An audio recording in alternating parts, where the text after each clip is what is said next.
All right, welcome to the video for 8.4. For this one, I'm going to go over the even numbered problems and then leave the odd ones for you to do on your own.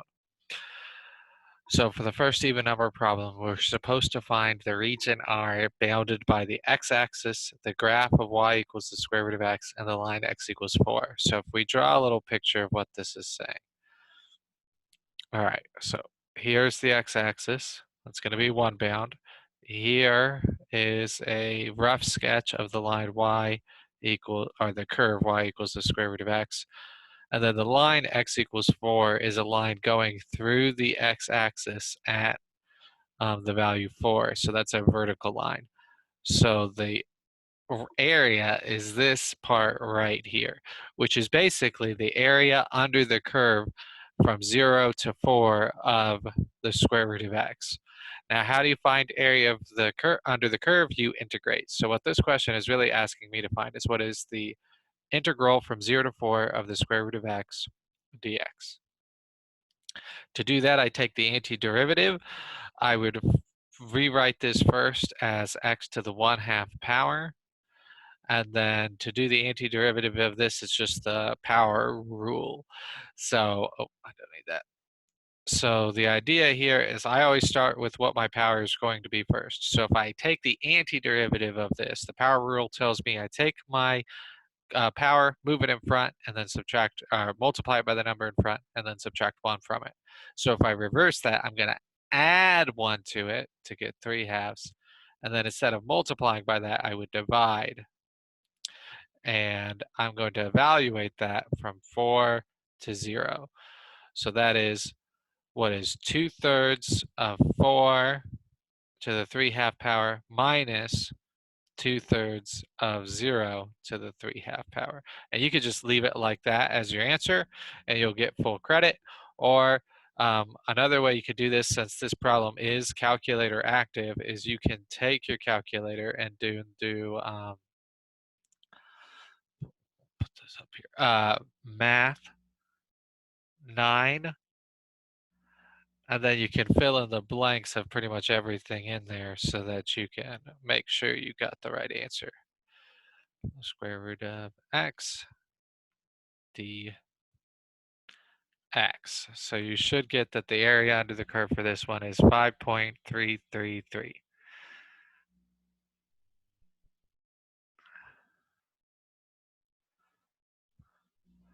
All right, and if you did that correctly for this one, you get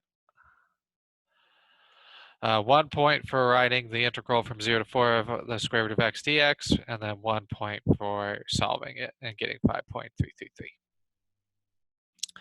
All right, number 4. Okay, so for number 4, similar situation, except I now have 2 curves. So if I draw a sketch of this, I've got these 2 lines. One is this parabola and one is e to the x. And I'm supposed to draw those for when x equals 1. But in the first quadrant, when x equals 1. So e to the x is a graph that looks like this. This would be the point E. This would be the point 1. X minus 1 squared, that is the same thing as x squared minus 2x plus 1.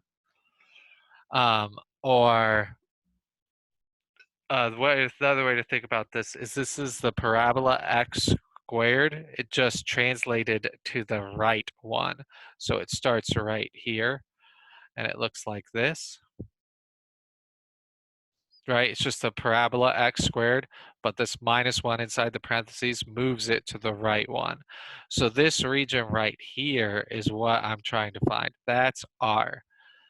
So to find that, what I want to do is it's going to be the area under the curve e to x, but not including this area under the parabola.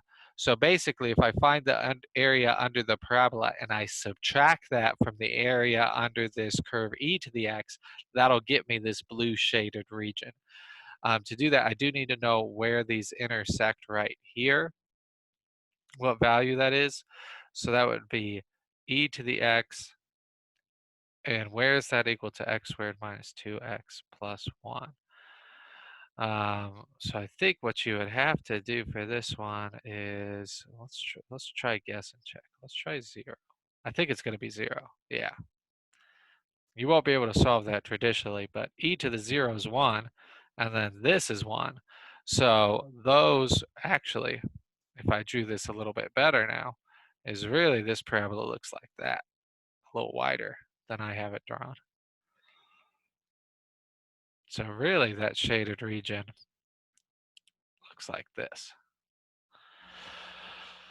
So my bounds then are going to be from this point 0 to this point 1. So again, how do we find that? We integrate. So I'm going to write my integral as the integral from 0 to 1 of e to the x minus the lower curve x squared minus 2x plus 1 dx. All right, so if we take the if I distribute that negative, this would become negative x squared plus 2x minus 1. All right, and if I want to integrate those, I'm just going to integrate every single one of these terms. The antiderivative of e to the x is e to the x. The antiderivative of negative x squared is, again, the reverse power rule, so I know the power would be 3, and then I divide by that. For this one, I know the power would be go from 1, add 1 becomes 2, and then 2 divided by 2 is 1, and then I get negative x. And again, that's from 0 to 1. And notice that for this and the last problem, I don't have to put the plus c, because when I plug in 1 and 0 and subtract, the c's would cancel out. So if I plug in 1, I get e to the first minus 1/3, 1 cubed plus 1 squared minus 1 minus e to the 0 minus 1/3, 0 cubed plus 0 squared minus 0, which all of that just turns out to be what?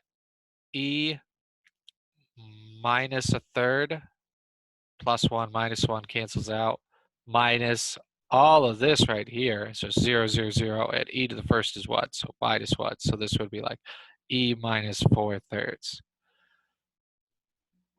Well, that's all you need for that one. Though really, I did that work to simplify, but once you get to this step right here, you're good. You don't need to write any more than that to get on the AP test.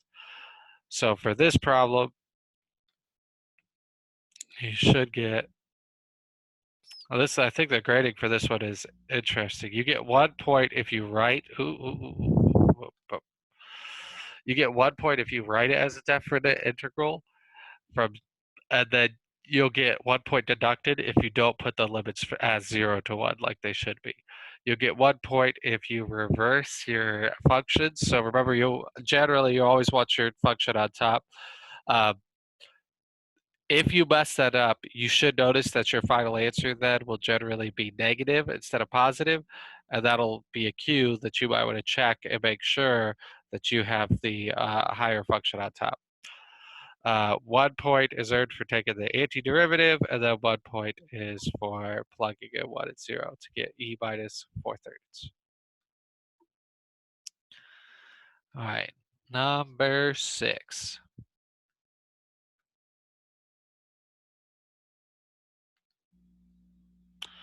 Okay, so again, we've got try to find the value of this region, the area of this region R. It's bounded by, this is the curve for natural log of 3 minus x. This is the horizontal line y equals 6. And we're doing it from 0 to 2. So I'm going to write the integral from 0 to 2 of my top line is 6 minus my bottom curve Okay, and this one is calculator active, and they don't expect you to do this one by hand. All they expect you to do is to write that integral and then grab your calculator and type in using math 9, 0 to 2,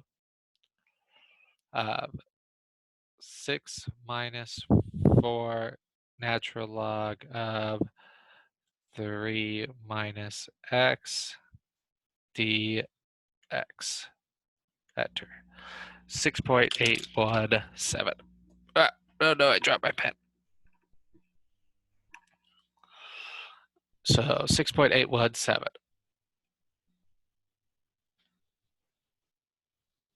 Yay. Okay, for this problem, you would have gotten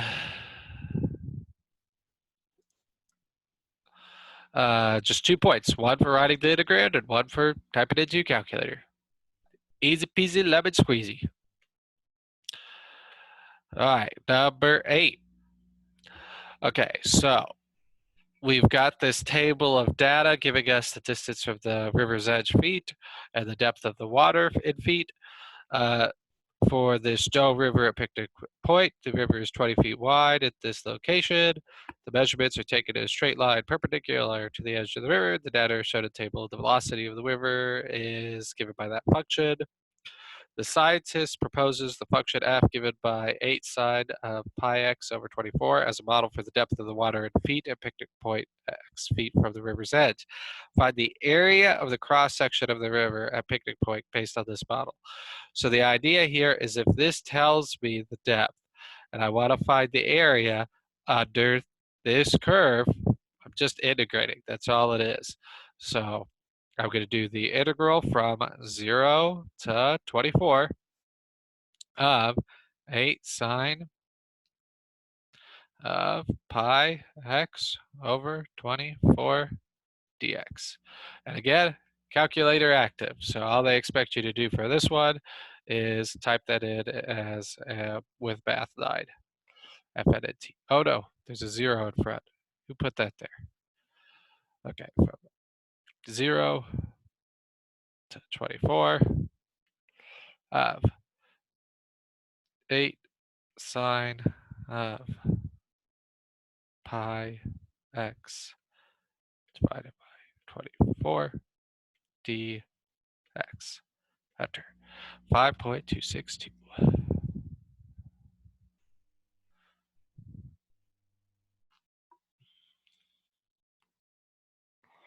Let's say 5.262.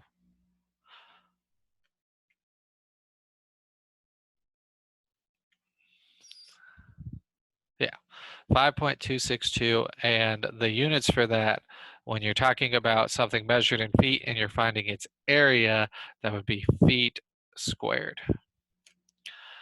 All right, so for this problem, again, just 2 points. One for writing the integral, one for, oh, hold on. Did I type that in? Oh, I know what I did. Ha, that's a good lesson for you all to see.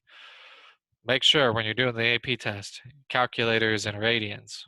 I put in degrees for pre-calculus earlier. Okay, so if we hit that again, there you go, 122.231. That's better. Okay.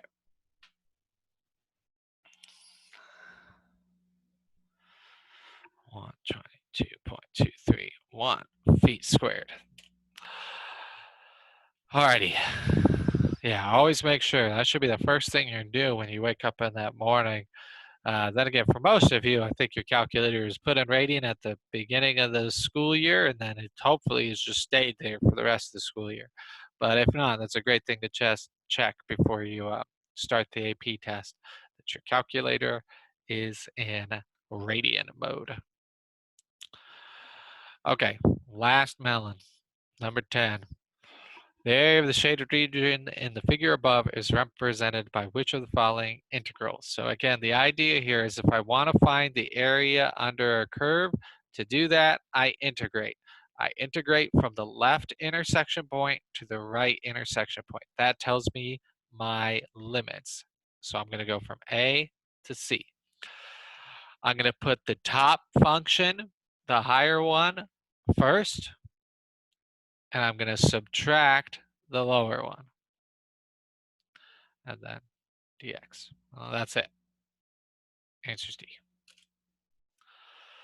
That's all there is to this lesson, really. Like if you have gotten integration down, then all it is you're going to do integrals and then subtract them from each other. So if you haven't got integration down, this is a great unit to just practice, because the only skill that it's adding on top of what you already would need to know is to subtract the top function from the bottom function. The limits of the integral are from the left intersection point to the right intersection point of whatever region R they give you. And then for a lot of them, you can find it by doing Math 9. If not, you can just integrate by doing the reverse power rule, use substitution, all those techniques that we talked about. All right, thank you for watching. If you have any questions about the odd number problems, you can stop in during office hours Thursday or Friday from 9:30 to 10:30, or send me an email and I'll do my best to answer it. Have a good rest of your day.